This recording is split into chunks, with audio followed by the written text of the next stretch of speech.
নমস্কার, কেমন আছো আমার প্রিয় বন্ধুরা? আশা করি তোমরা সকলে ভালো আছো। তোমাদের আশীর্বাদে আমিও ভালো আছি। ছোটদের ভালোবাসা ও বড়দের প্রণাম জানিয়ে আমি এখন থেকে আমার ভ্লগটা শুরু করছি। বাসি পরোটা দিয়ে চা খাওয়া হয়ে গেছে, এখন বিছানাটা তুলে নেব। এরপরে ভাত চাপিয়ে দেব। পায়েলের পরীক্ষা হচ্ছে, তাই সকাল সকাল রান্না করে নেব। ও খেয়ে পরীক্ষা দিতে যাবে, আমিও ওকে দিতে যাব। আজকের রান্না হচ্ছে ফ্যান ভাত আর সমস্ত সবজি ভাতে। সকল সরকারি স্কুলগুলিতে অ্যানুয়াল পরীক্ষা চালু হয়ে গেছে, পায়েলেরও শুরু হয়ে গেছে। শুভকামনা রইল সকলের জন্য। এইখানে নিয়ে বসে পড়েছি ফ্যান ভাত, কাঁচা লঙ্কাও সেদ্ধ করে নিয়েছি আর সমস্ত সবজি সেদ্ধ। ফ্যান ভাত, পটল ভাজা আর বেগুন ভাজা, বেসন ভাজা, করলা ভাতে, পটল ভাতে, আলু ভাতে, লঙ্কাও সেদ্ধ, টমেটো ভাতে। তরকারির থেকে ভাতে ভাত কিন্তু দারুণ লাগে। দুটি ভাত বেশি খাওয়া হয়, তার সঙ্গে আবার যদি গরম ফ্যান ভাত হয় তাহলে আর কোনো কথাই হবে না। খাওয়া দাওয়ার পরে আমরা চলে গেলাম পরীক্ষা দিতে। তো তোমরা ভিডিওটা দেখতে থাকো। তো পায়েলকে পরীক্ষা দিয়ে নিয়ে আসলাম, তখন 1:30 মতো বাজে, তখন বাড়ি আসলাম।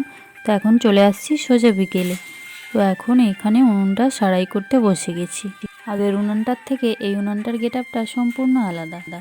আগের উনানের মুখটা ছিল একদম ছোট, জ্বালন দিতে প্রচুর অসুবিধা হতো, সেই জন্য মুখটাও বড় করলাম, ঝিঁকগুলোও ঠিক মতো সাইজ করে করলাম। যে সকল বন্ধুরা আমার ভিডিওটা দেখছো তাদের উদ্দেশ্যে বলছি, ভিডিওটা কোনো একটি অংশ যদি ভালো লেগে থাকে তো একটা লাইক দিয়ে চ্যানেলটা সাবস্ক্রাইব করে আমার পাশে থেকে যেও। যদি ভিডিওর কোনো একটি অংশ ভালো লাগে তার জন্য একটা লাইক দিয়ে যেও। আমার মা ঠাকুমারা উনান করার পর এইভাবে প্যাকাটি দিয়ে ঝিঁকগুলো সোজা হয়েছে কি বাঁকা হয়েছে চেক করতো। তো আমিও সেইটা শিখে আমিও করছি।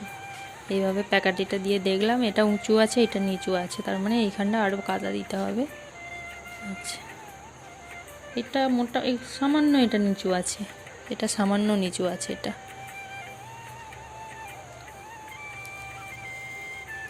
আগেরকারের সব মা ঠাকুমাদের বুদ্ধিই আলাদা, তাই না বন্ধুরা? উনুনটা সারাইয়ের পর এলাম একবার মাঠের দিকে। মাঠে ট্রাক্টর দেওয়া হবে, জমিতে বনে ভর্তি হয়ে গেছে, তাই বনগুলো কেটে এক জায়গায় জড়ো করছি। তো প্রচুর ঘাস, একবারে মোটা মোটা ঘাস হয়ে গেছে। চারিদিকে জমিতে সব ধান হয়েছিল, আমাদের বর্ষায় পড়েছিল, সেই জন্যই এত ঘাস হয়েছে। ঘাসগুলো পরিষ্কার করার পর তারপরেই ট্রাক্টরে চাষ দেবে। তো আমি ঘাসগুলো পরিষ্কার করে নিই। তো তোমরা ভিডিওটা প্রথম থেকে শেষ পর্যন্ত দেখতে থাকো, ভালো লাগলে অবশ্যই একটা লাইক করে যেও।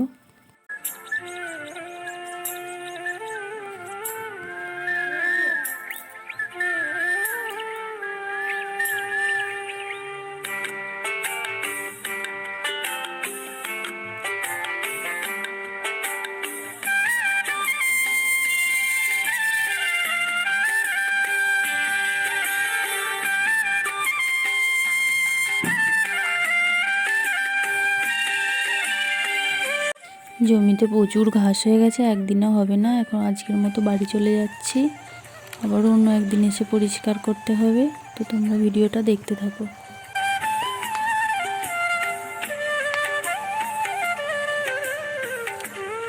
আবারও চলে আসলাম সন্ধ্যার পর। এখন সন্ধ্যা হয়ে গেছে অনেক, সন্ধ্যা টন্ধ্যা দেওয়া হয়ে গেছে। 6:30টার সময় করে পায়েলকে পড়তে পাঠিয়ে দিয়েছি। তো এখন 7টা মতো বাজে।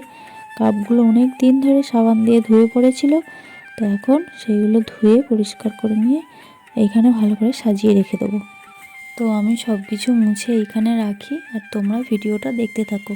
আর ভালো লাগলে অবশ্যই একটা লাইক করে দিও, আর চ্যানেলটা সাবস্ক্রাইব করতে ভুলো না কিন্তু।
সবুজ লম্বা মতন প্লেটটা তুলতে গিয়ে ফেটে গেল, তো মনটা খারাপ হয়ে গেল।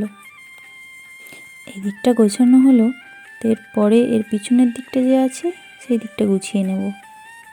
গুছাতে গুছাতে আরও একটা কথা মনে করিয়ে দিই, ভিডিওটা দেখতে দেখতে অবশ্যই একটা লাইক করে দিও, চ্যানেলটা অবশ্যই সাবস্ক্রাইব করে যেও। একদিকটা গুছানো হলো, তার বিপরীত দিকটা এবার গুছিয়ে নেব। এই দিকে সব আছে স্টিলের বাসনপত্র, সবই চুল দিয়ে কেনা, মাথার চুল দিয়ে সমস্ত স্টিলের বাসনপত্র কেনা। বড় বড় গামলাগুলো কিন্তু মাথার চুল দিয়েই কেনা।